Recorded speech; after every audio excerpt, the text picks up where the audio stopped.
আমাদের খাদিজা এডিটিং এর সকল প্রকার পার্ট গল্প দেখতে আমাদের চ্যানেলটি সাবস্ক্রাইব করে পাশে থাকা বেল আইকনটিতে ক্লিক করে অল নোটিফিকেশন অন করে দিন। আসসালামু আলাইকুম বাবা। রাদীপ সাহেব সালামের জবাব দিয়ে তুলির মুখের দিকে তাকালেন, চিন্তিত ভঙ্গিতে আওড়ালেন, চেহারাটা মলিন হয়ে আছে কেন প্রিন্সেস? আচমকা এমন এক প্রশ্নে তুলি হকচকালো। নীরব থেকে ভাবল কয়েক পল, কোনো সদুত্তর খুঁজে পেল না। মেকি হাসার ভান করে ক্ষীণ স্বরে প্রত্যুত্তরে বলল, কই না তো বাবা, আমি একদম ঠিক আছি। উত্তরটা বিশ্বাসযোগ্য ঠেকল না রাদীপ সাহেবের কাছে। তুলির পেটে খাবার দিতে দিতে বললেন, তুই দিন দিন শুকিয়ে যাচ্ছিস। আজ আমার সামনে বেশি বেশি খাবি। কাজের ব্যস্ততার জন্য তো সুযোগ পায় না তোদের সাথে টাইম স্পেন্ড করার। আদ্রকে কতবার বললাম ডাক্তারির পাশাপাশি আমার বিজনেসটা একটু একটু সামলাতে, ছেলেটা শুনেও যেন শুনে না। কবে যে নিস্তার পাবো কাজ থেকে, আর কবে যে তোকে নিয়ে আমরিন ইনশিদাকে নিয়ে লং লং ট্যুর দিতে পারবো সেটাই ভাবছি। খলখলিয়ে হাসল তুলি। অনিচ্ছা সত্ত্বেও রাদীপ সাহেবের মন রাখতে খেয়ে নিল। কোচিং এর জন্য উঠে দাঁড়াতেই সায়রা বেগম পিছু ডেকে উঠলেন।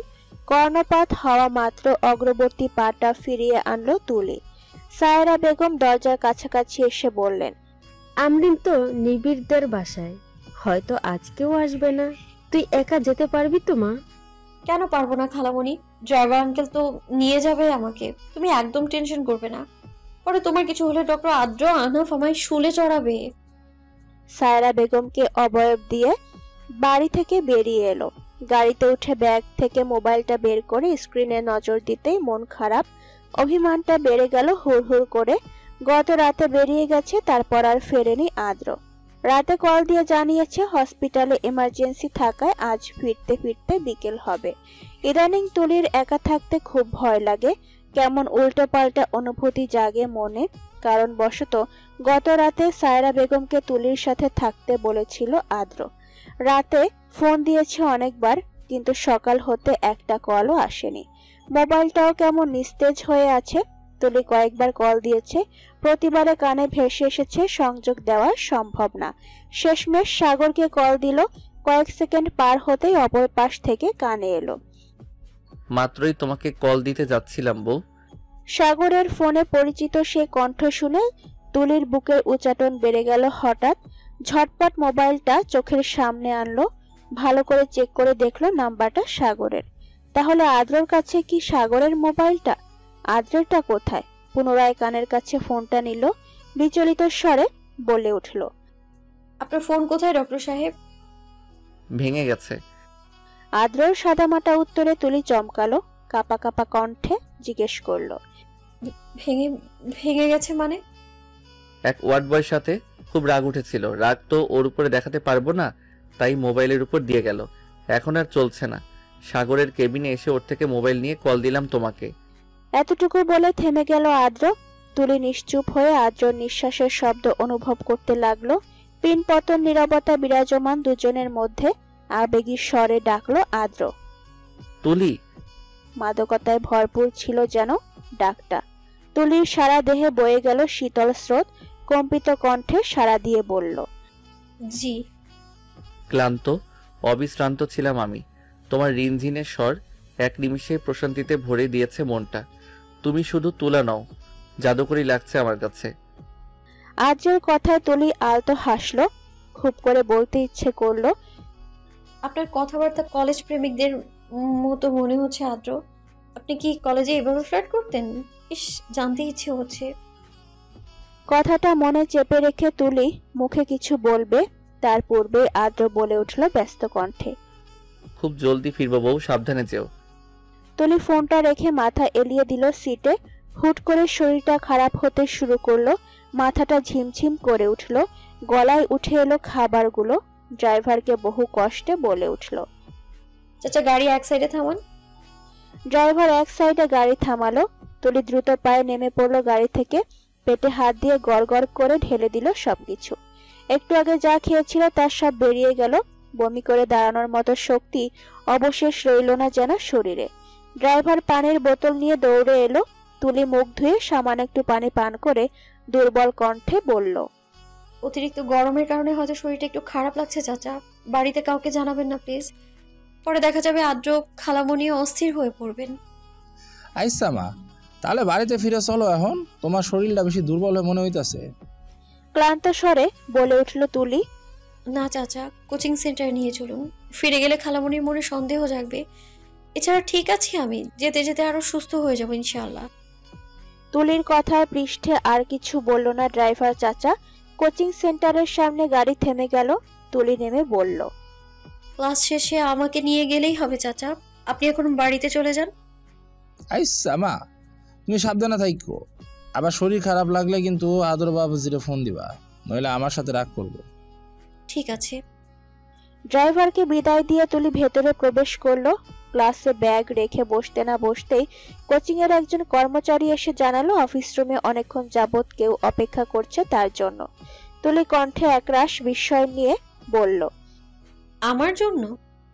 ছেলেটার সম্মতিসূচক উত্তর দিল। তুলি প্রচন্ড অবাক হলো এতে। কে হতে পারে কিছুই বুঝতে পারছে না। ছেলেটার পিছু পিছু রুমে ঢুকলো। চোখের সামনে যাকে দেখলো তাতে মনে হলো তুলির পায়ের নিচের মাটি সরে গেছে, মুখখানা বিষিয়ে এসেছে। তবুও শান্ত কণ্ঠে জিজ্ঞেস করলো, এখানে কেন আপনি? আমার জন্য কেন অপেক্ষা করছিলেন? ইতি ঠোঁট দুটো প্রসারিত করে বলল, যাক, চিনতে পারলে। তোমার মেমোরাইজিং খুব ভালো তো, নয়তো এক দেখায় এভাবে চেনা যায়, তাও কয়েক পলকের দেখাতে। ইতির ঠেস মেরে কথাতে তুলি বিরক্তি ধরে গেল। এমনিতে প্রথম দেখাতে এই মেয়েকে ভালো লাগেনি তার। উদ্যোগী স্বরে বলে উঠল, কেন এসেছেন? বাঁকা হাসলো ইতি, আফসোসের সুরে বলল, তোমার সাথে জরুরি অনেক কিছু বলার আছে আমার, যেগুলো না শুনলে তুমি খুব পস্তাবে। দিনের পর দিন কিভাবে ঠকে যাচ্ছ সেটাও জানতে পারবে না কখনো। লিটল গার্ল, ভীষণ আফসোস হয় আমার তোমার জন্য, তাই ভাবলাম তোমাকে সব কিছু জানানো দরকার। ধরে নাও আমি তোমার বড় আপু হিসাবে তোমাকে হেল্প করতে চাইছি। কিন্তু আমি আপনার হেল্প চাই না। সেদে সেদে হেল্প করতে চেয়ে নিজেকে নিচে নামাচ্ছেন। কাঠো কাঠো গলায় বলে তুলি চলে যাওয়ার জন্য পা বাড়ালো।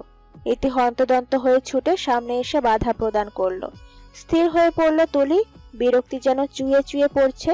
ইতি তাচ্ছিল্য স্বরে বলে উঠল, এতটুকু মেয়ের এত বেশি কনফিডেন্স ভালো নয়। তুমি কি জানো তুমি আদ্রের মন স্পর্শ করা প্রথম মেয়ে নয়? তুলি চকিতে মুখ তুলে তাকালো। কেঁপে উঠল অন্তরস্থল, চোখ জোড়া ছলছল করছে। ইতির উচ্চারিত বাক্যটা বোধগম্য না হলেও কর্ণকুহরে প্রতিধ্বনিত হতে লাগলো বারবার। ধরা গলায় বলল, মানে? ভ্যাপসা গরমে অবস্থা নাজেহাল। আদ্রর কপালে ফোঁটা ফোঁটা ঘাম। হাসপাতালের সামনে দাঁড়িয়ে এক নাগারে কল দিয়ে যাচ্ছে তুলিকে, কিন্তু কল রিসিভ হচ্ছে না।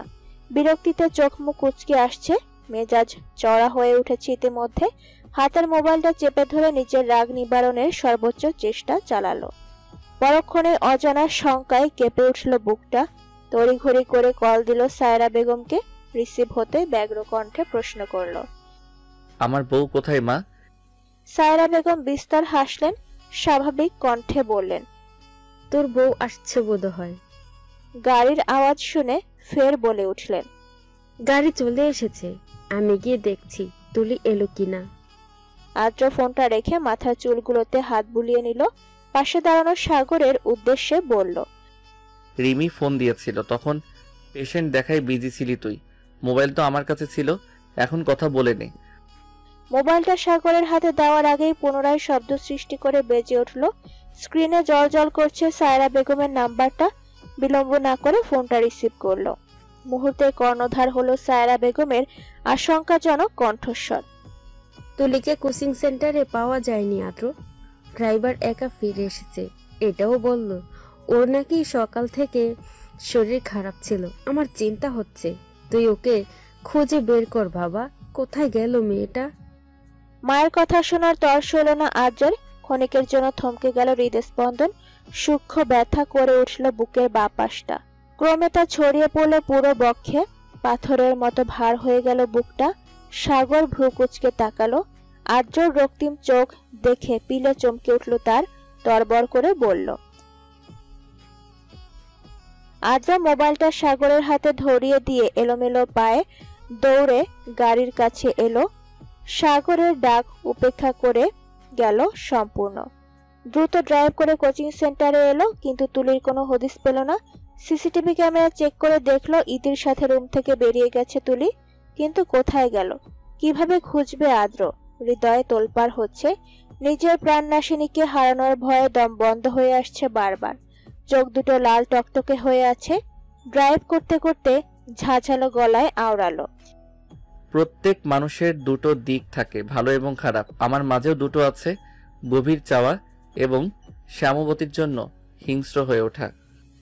মেডিকেল লাইফ স্বপ্ন পূরণের প্রথম ধাপ। নিজের গাম্ভীর্যতা বজায় রেখে চলতেই ভীষণ পছন্দ করি আমি ছোটবেলা হতে। এতকাল আমার সঙ্গী হিসেবে আমি নিজেই ছিলাম, বিনা কারণেই একা থাকাটা প্রচণ্ড পছন্দ আমার। কিন্তু মেডিকেল ক্লাসের প্রথম দিন থেকে নিজের স্বভাবের পরিবর্তনের নড়চড় না হলেও একাকিত্বটা ঘুচে গেল অনেকাংশে। জীবনের সাথে জড়িয়ে গেল বন্ধু নামক সম্পর্ক। অন্তু, রিমি, পায়েল, সাগর, নিবিড়, ইতি এই নামের মানুষগুলো আমার কাছের মানুষ হয়ে উঠল। মেয়েদের সাথে চলাচলটা বিশেষ পছন্দ নয়। পায়েল, রিমি, ইতির সাথে বরাবরই দূরত্ব বজায় রেখে চলতাম, কিন্তু পায়েল, রিমির ব্যবহার ছিল আমার সাথে একদম ইনশিতা আমরিনের মতো। বন্ধুত্ব পেরিয়ে বোনের তালিকায় নাম লিখালো ওরা অতি নিভৃতে যতনে। তবে ইতির দৃষ্টি কেমন মুগ্ধতায় পরিপূর্ণ থাকতো। একটা বছর পার হতেই ইতির অন্যরকম বিহেভিয়ার লক্ষ্য করতে লাগলাম। এমনিতে মেয়েটা ভিন্ন ছিল, কেমন যেন সারাক্ষণ ড্যাব ড্যাব চোখে চেয়ে থাকতো আমার দিকে। আমি যা বোঝার বুঝে গেলাম, বুঝতে পারলাম বন্ধুত্ব ডিঙিয়ে অভিনব সম্পর্কে গড়তে চাইছে ইতি। কিন্তু আমার এত বছরের জীবনে কাউকে মনে ধরেনি, কোনো মেয়ে আমার মন স্পর্শ করার যোগ্যতাটা অর্জন করতে পারিনি। এতটুকু পরে মুখে হাত দিয়ে ডুকরে কেঁদে উঠল তুলি। চোখ ছাপিয়ে অঝোর ধারায় ঝরছে জল।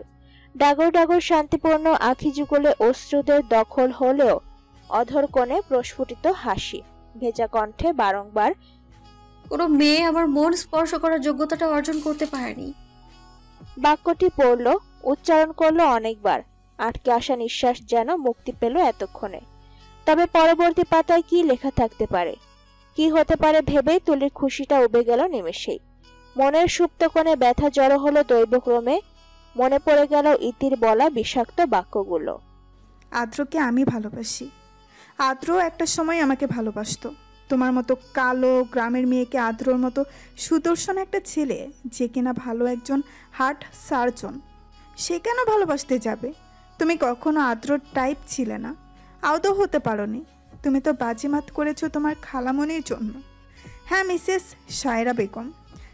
শায়রা বেগম তোমাকে আদ্রর বউ করে আনার জন্য মরিয়া হয়ে উঠেছিল। সুইডেন থাকতে শুনেছি আদ্র আলাদা থাকতো। কেন থাকতো বলো তো? শুধুমাত্র তোমার জন্য। তোমাকে বিয়ে করতে রাজি ছিল না সে, কারণ তার ভালো লাগা, মন স্পর্শ করা মেয়েটা তো আমি। তুমি ঠকে গেছো। আদ্র তোমাকে কোনো কালেই ভালোবাসেনি, কোনো কালেই না। লজ্জা করলো না নিজের যোগ্যতার চেয়ে উঁচুতে হাত বাড়াতে? যদি বিন্দুমাত্র আত্মসম্মান থাকে তাহলে আদ্রকে মুক্তি দাও। ও পরিবারকে ভালোবাসলে বলে সংসার করছে তোমার সাথে মায়ের মন রাখতে, তবুও তুমি থাকবে? তুলি তখন হতভম্ব হয়ে দৃষ্টিতে তাকিয়েছিল ইতির মুখের দিকে। মনে হচ্ছিল ইতির কথাগুলো ছুরি হয়ে বারবার আঘাত করছে কলিজাতে। কান্নাগুলো দলা পাকিয়ে আটকে ছিল কণ্ঠনালীতে। তুলি কয়েক মুহূর্ত স্তব্ধ থেকে বিনা বাক্যে বেরিয়ে এলো কোচিং সেন্টার থেকে। ইতুই পিছু পিছু এসেও আরো অনেক কিছুই বলছিল, কিন্তু তুলি শোনেনি, অথবা শুনেও না শোনার ভান করে একটা সিএনজি ধরে চলে এসেছে বাবা মায়ের কাছে। এসে কারোর সাথে কোনো কথা বলেনি, এলোমেলো পায়ে কোনো রকমে ঢুকেছে। মিনিট কয়েক নিঃসার হয়ে পড়েছিল বিছানায়। ড্রয়ার থেকে অতিশয় যত্নে গুছিয়ে রাখা আদ্র ডায়েরিটা বের করে পড়তে লাগলো। তখনও আখিদয় টলমল করা জল গড়িয়ে পড়েনি, গড়াতে দেয়নি তুলি, ভেঙে পড়েনি সে। নরম কোমল মনের বোকাশোকা মেয়েটা হুট করেই কেমন কঠোর রূপ ধারণ করে ফেলল। তুলি দুরু দুরু বুক নিয়ে পরের পাতায় গেল। নেত্রযুগল নির্লিপ্ত করে জোরে একটা নিঃশ্বাস টেনে নিল নিজের অভ্যন্তরে। নিমেষে আখি পল্লব ছুঁয়ে কপল বেয়ে ঝর্ণার ন্যায় নেমে গেল জলধারা। অতঃপর অনেকখানি সাহস জুগিয়ে চক্ষু মেলে ধরল ডায়েরির পৃষ্ঠায়। সময় আপন গতিতে অনেক হতে অনেকখানি পেরিয়ে গেছে। মাঝে কেটে গেছে বছরের পর বছর। মেডিকেল লাইফ শেষের পথে। বন্ধুত্ব গভীর হয়েছে বললেও ভুল হবে। ওরা যেন আমার জীবনের অংশ হয়ে উঠেছে। এক মুঠে শান্তির জন্য গুরুত্বপূর্ণ হয়ে উঠেছে চলার পথে। আশ্চর্য হলেও সত্য, এতগুলো বছর পেরিয়ে গেছে, ইতি প্রেমের হাত বাড়ায়নি। তাই একটা সময় মনে হলো আমি ভুল, নিতান্তই ভুল। আমি বন্ধু হিসেবে ও আমার মন স্পর্শ করলেও আমার ভালোবাসা হতে পারিনি। না হতে পেরেছে ভালো লাগা। মুখোশের আড়ালে লুকিয়ে থাকে অনেক নিকৃষ্ট মানুষের চেহারা। একটা সময় সেই মুখোশ ছিঁড়ে বেরিয়ে এসেছিল আমার জন্য, সকলের জন্য। ইতির অপ্রত্যাশিত মুখশ্রীটুকু। She propose to me for sharing bed without marriage. হ্যাঁ, ঠিক বলেছি। যাকে শুদ্ধ বাংলাতে বলতে পারি, অবৈধ সম্পর্কে গড়তে হবে, ভালোবাসা নয়। এতটুকু পড়া মাত্র সারা শরীর শিরশির করে উঠল তুলির। মুখটা যেমন তেতো হয়ে এলো, রাগে চেপে বসলো মস্তিষ্কে। ইতিকে ধ্বংস করে দেওয়ার জেদ চাপলো মনের কুঠুরিতে। একটা মেয়ে এতটা নিচু হতে পারে? কথাটা শুনে পায়ের রক্ত তরতর করে মাথায় উঠে গিয়েছিল। সাথে সাথে রক্ত জমানো চিৎকার করে উঠলাম আমি। চোখ দুটো জ্বালা করছিল ভীষণ। যাকে বন্ধুত্বের সম্পর্কে বেঁধে নিয়েছিলাম, তার এহেন চেহারা অহনাকাঙ্ক্ষিত ছিল আমার নিকট। নিজের আক্রোশ দমিয়ে রাখতে ব্যর্থ হয়েছি আমি। প্রস্তাবটা নিচু স্বরে করলেও থাপ্পড়টা সবার সামনেই মেরেছি। অন্তসাগর নিবিড় না আটকালে ওকে খুন করে ক্ষান্ত হতাম। মেয়ে জাতি নরম, কোমল, আবেগী হয়। নিজেদের আত্মসম্মানের ব্যাপারে বেশ সচেতন হয় তারা। কিন্তু একই রূপ দেখলাম আমি। পায়েল, রিমি কেঁদেছে অনেক। হয়তো ভেবেছে ইতি বন্ধুত্বের মান না রেখে অশালীন প্রস্তাব করেছে, এতে আমি ওদের ভুল বুঝবো। কিন্তু ওরা দুজন ভিন্ন, একদম ভিন্ন। আমরিন, ইনশিতার মতো দুটো বোন আমার। বন্ধু মানে কেবল বন্ধু নয়, বন্ধু মানে বিশ্বাস, সুখ দুঃখের সঙ্গী। আমরা আমাদের জীবনে বরাবরই বন্ধু নির্বাচনে ভুল করি। তবে সব মানুষ একরকম না। যেমন পায়েল, নিবিড়, অন্তু, রিমি, সাগর আমার জন্য প্রাণ ত্যাগ করতে দ্বিধাবোধ করবে না, কারণ আমার জন্য ওদের কাঁদতে দেখেছি, আমার সুখে হাসতে দেখেছি, আমার চলার পথের পথচারী হতে দেখেছি সর্বদা। অন্যদিকে ইতি বন্ধুরূপে কালসাপ। ইতির নিকৃষ্টতা এতটুকুতেই সমাপ্ত থাকেনি। যখন ইতির বিষয়টা আমাকে ভেঙে দিয়েছে, আমার বিশ্বাসে আঘাত হেনেছে, তখনই মা আমাকে নিজের মনের একটা ইচ্ছে প্রকাশ করলো। মায়ের নাকি একটা পিচ্চি মেয়েকে প্রকাণ্ডভাবে মনে ধরেছে আমার জন্য। ব্যাপারটা সেই সময়ে একদম আমলে নিলাম না। মা বারবার বলতো গ্রামে নানুর বাড়ি যেতে, মেয়েটাকে দেখতে, তাকে বউ করে আনতে এই বাড়িতে। মায়ের ইচ্ছাটা পূরণ করার ইচ্ছে আমার হলেও পিচ্চি মেয়ে বলে পিছিয়ে গেলাম। গম্ভীর তা ধরে রেখে প্রশ্ন করলাম, বয়স কত? মা খুঁতখুত স্বরে প্রত্যুত্তর করল, 7-এ পড়ে। ব্যাস, এইটুকুই যথেষ্ট ছিল আমার জন্য। বিরক্তি প্রকাশ করে পাশ কাটিয়ে বাড়ি থেকে বেরিয়ে গেলাম। এতটুকু একটা মেয়েকে বিয়ে করার কথা ভাবতেই পারি না আমি। মা পিছন থেকে অনেকবার বলেছে